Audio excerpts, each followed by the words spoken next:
Gentleman is recognized. Thank you, Mr. Speaker. Ranking Member Mr. Scott for Yearly.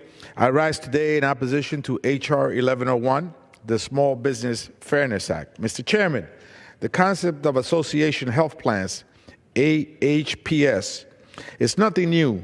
Versions of this bill have been around for many years. They don't work. Currently, HPS are regulated by the states, ensuring the ability to protect consumers. H.R. 1101, however, will yank association health plans from the realm of the state oversight by federally certifying them and holding them to few, if any, regulatory requirements.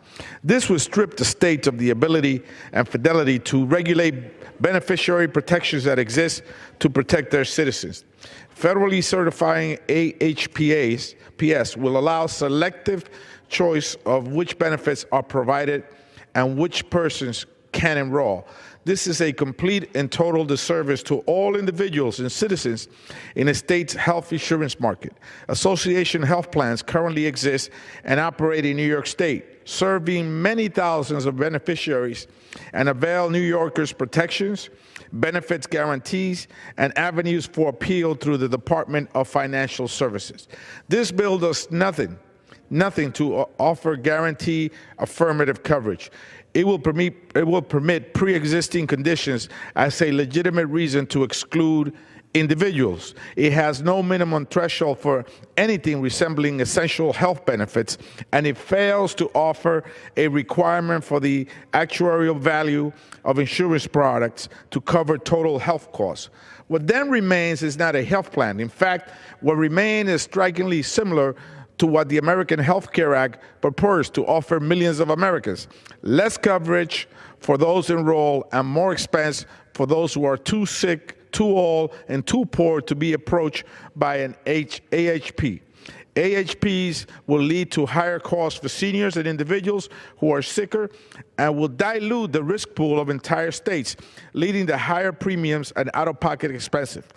Where the American Health Care Act will be unilaterally hurt all Americans, H.R. 1101 will accomplish the same harm directed at the sickest and most underserved in a more prejudicial manner. Mr. Chairman, I offer an amendment to this bill which was germane, yet not made in order. My amendment will have protected the rights of the states to regulate association health plans, to include regulation of benefits, consumer protections, and rating restrictions.